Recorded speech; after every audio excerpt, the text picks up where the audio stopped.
while we're watching this, WNBA stars have officially lost touch with reality by the flight mic. Hey, bro, don't come at me. Go at this dude. I'm just like seeing one what this player is that about. makes maybe 12 million on an NBA team could cover the whole WNBA salary. It pisses me off because I don't think there's anyone in America that supports the WNBA more than NBA players. I feel like I end up making a video like this at least once every 6 months, and as a result, a decent amount of my audience gets a little frustrated and a little pissed off. So I just want to open up this video by saying that this is not coming from a place of sexism or anything like that. I'm just naturally very fascinated with business, and even furthermore, the business of basketball, because I am in the business of basketball. So before we get to the content, make sure you drop a like, subscribe, and turn on our notifications to help the channel grow. Now that we get all of that out of the way, cue the intro.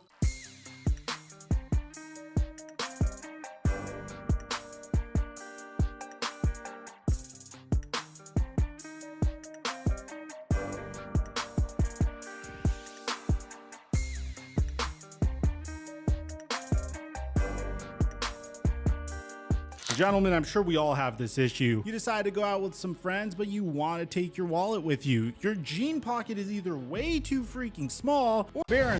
Makes you over 30 RM so complicated and jingly encryption down. That's a change. Check 1 2 1 2. What's going on, everybody? I feel like this is an age-old debate. We've heard it all the time throughout the history of the WNBA and the NBA. And it's the fact that every once in a while you'll see a WNBA star be a little disgruntled about the fact that they aren't paid very, very much. And usually the top argument is, why on earth are the top players in the WNBA like Skylar Diggins-Smith, Elena Deladon, Natasha Howard paid around the ballpark of $200,000 a year, whereas when you take a look at a player like LeBron James's salary or Russell Westbrook or Steph Curry, they're getting paid in the upwards of $48 to $50 million.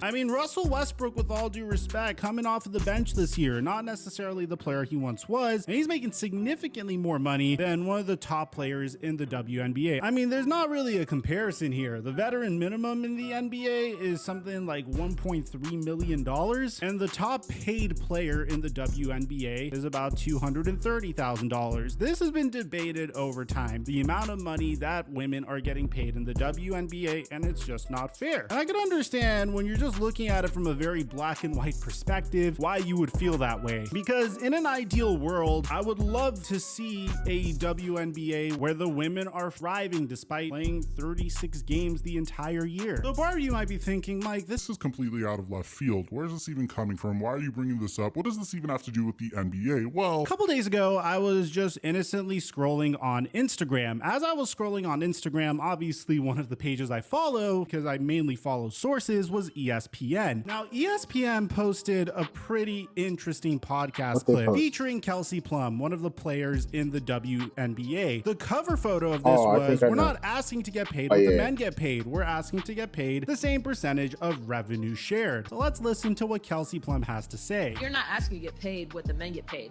We're asking you to get paid the same percentage of revenue shared. Okay. Do you know what I'm saying? Got it. So that's a huge misconception. That's a huge misconception. Got it. Okay, Yeah, because every video is like, oh, this person gets paid this person gets paid that, right? So I want to be really clear about that. Like, I don't think I should get paid the same as LeBron. Right. But the percentage of revenue, like, for example, they sell my jersey in Mandalay Bay, I don't get a dime. You don't get any money from jersey sales? That's great. In the NBA, they have percentages of revenue shared for the players, right? So jersey sales, obviously their TV contracts, you see these every year, these contracts get bigger and bigger and bigger, right? Yeah. Massive. But that's because their CBA, it negotiates where if the owners are making certain types of money, they get that as well. Got it. In the WNBA, that's not the case. So what Kelsey Plum is asking for is significantly different than what players in the past were asking for, like Liz Cambage, for instance. She's saying that she feels entitled to a percentage of the revenue generated by the WNBA when, for example, they sell her jersey. And I can understand why people would think this makes a lot of sense. And ultimately, here's the big issue. And I actually commented this on Convenient the enough. post, and I will admit it was kind of botched. I haven't been sleeping really well. But the top comment from the flight mic is they don't generate revenue, which huge mistake. They do generate revenue. The WNBA does generate revenue. We did some digging here. To give you an idea, the amount of revenue that they generate is about $60 million.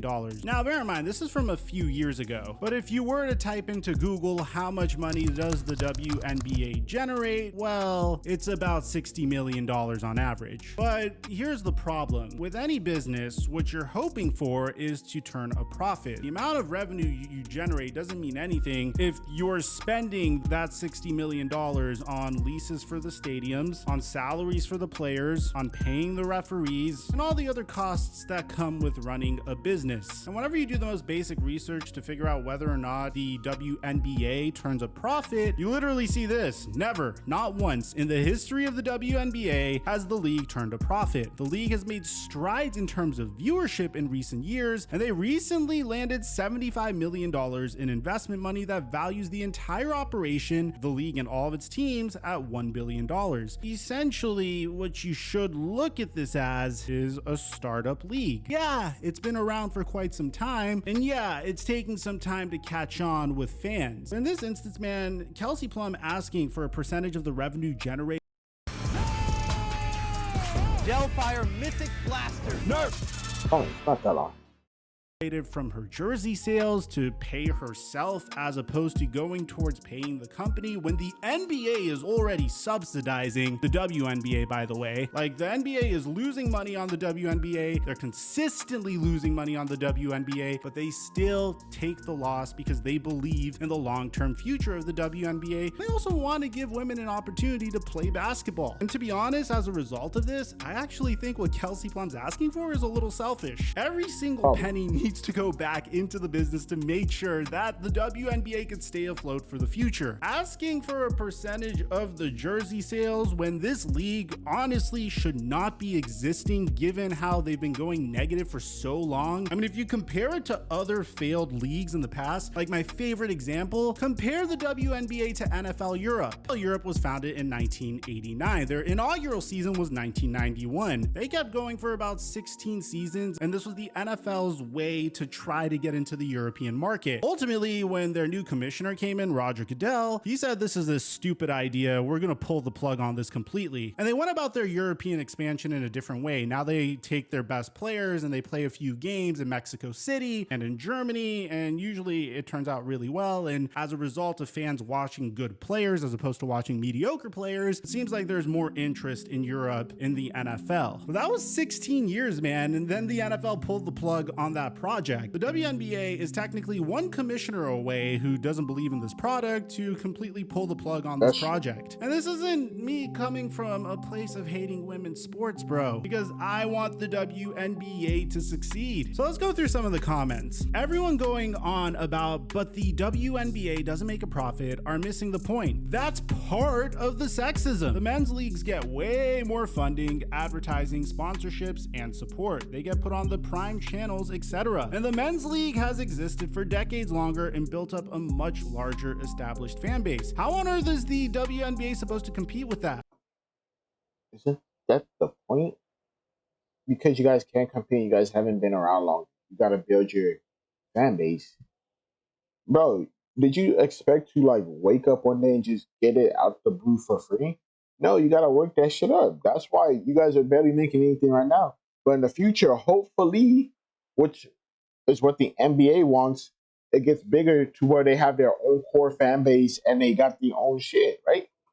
There's so much wrong about this. I mean, essentially what the WNBA needs to do is shove the WNBA down the throats of the consumer until they build a fan base. The NBA, like she said, has been around for a while. It didn't immediately catch on. It took some time to build up that established fan base. Another thing that she said that and trying to force something down somebody's throat that they don't like is weird. Like, say you don't like chocolate, but every time I see you, and I see you every day for like 5 hours, and every 5 hours I'm like, hey bro, want to try this tart? Want to try this chocolate? Want to try this chocolate? Want to try this chocolate? No, you're gonna be like, bro, stop asking me if I want to try this chocolate when you damn well know I don't like chocolate.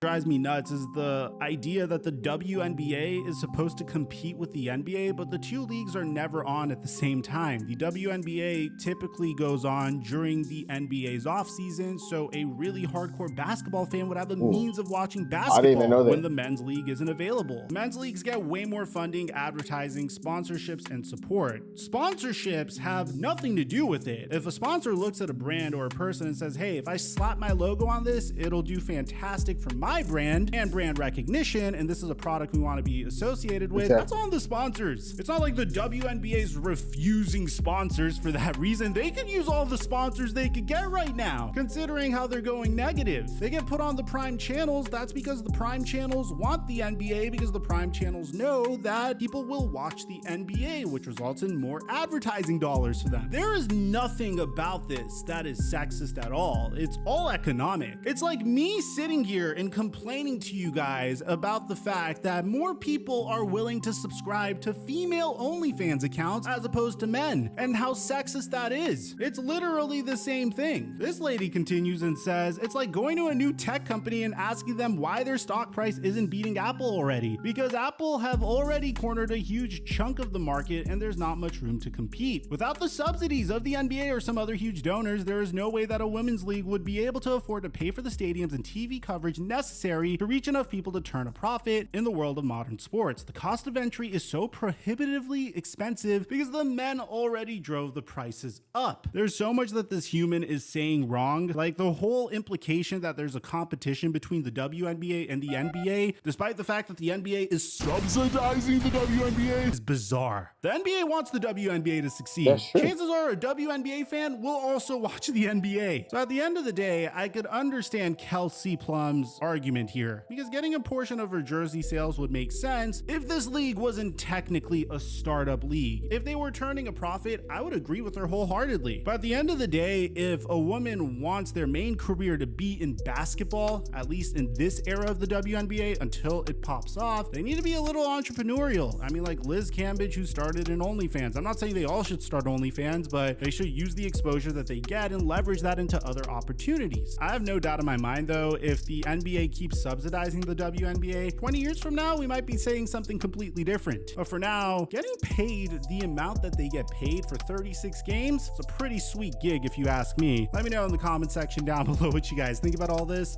Aside from that, I'm your boy Mike, and I'm dropping our mic until... Yeah, subscribe to me, like my shit, and buy. I mean, he has a point. I mean, it's too real. Kyrie gave 1.5 million during COVID to help cover their salaries. What was that thing seriously when he was going through his issues? That's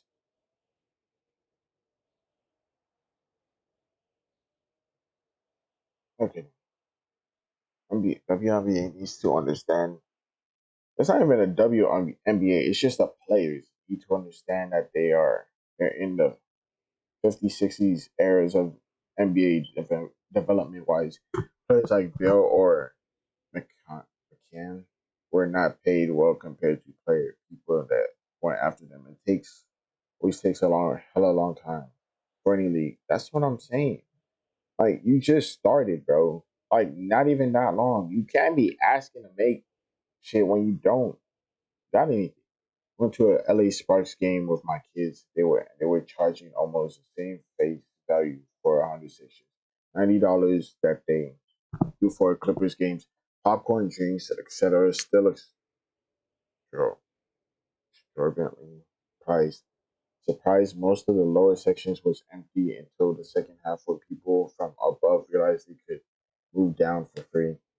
It was a good product, not the NBA, but entertaining. The tickets were priced appropriately instead of politically correct.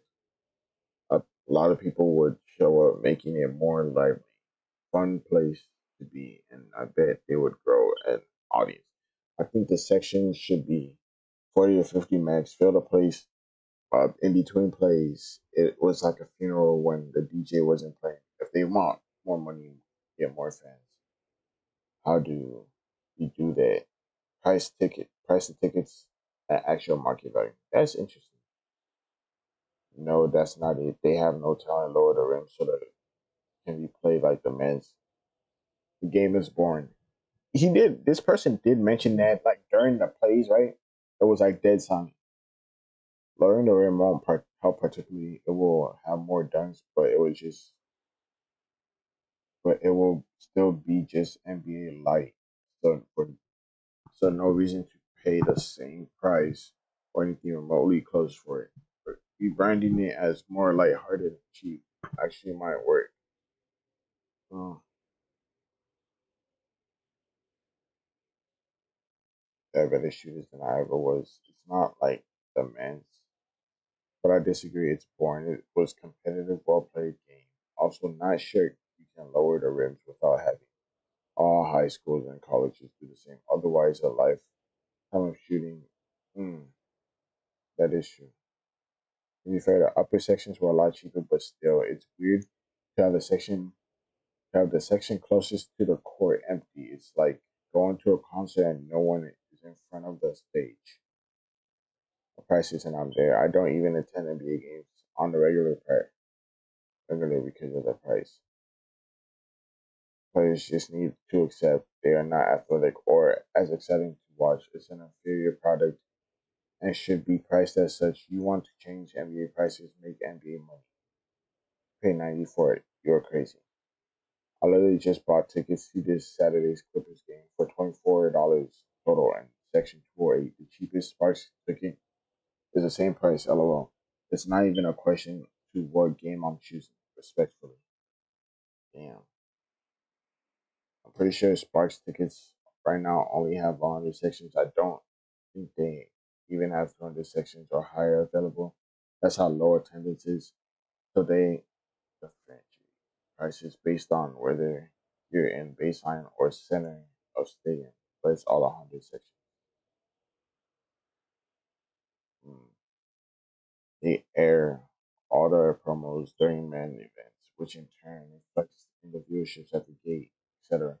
But the women who don't watch other sports never see the promo. They don't care to know if it's a place where men aren't. They aren't going.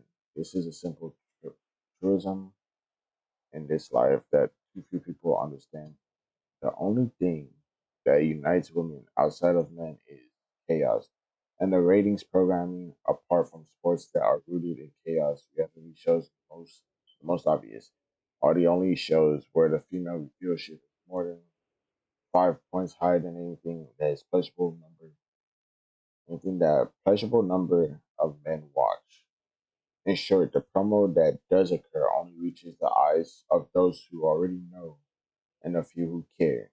Those who don't know don't care to know or won't bother unless they are men around, don't even know there is a league until let's begin. That's interesting. This is interesting. I see his point though.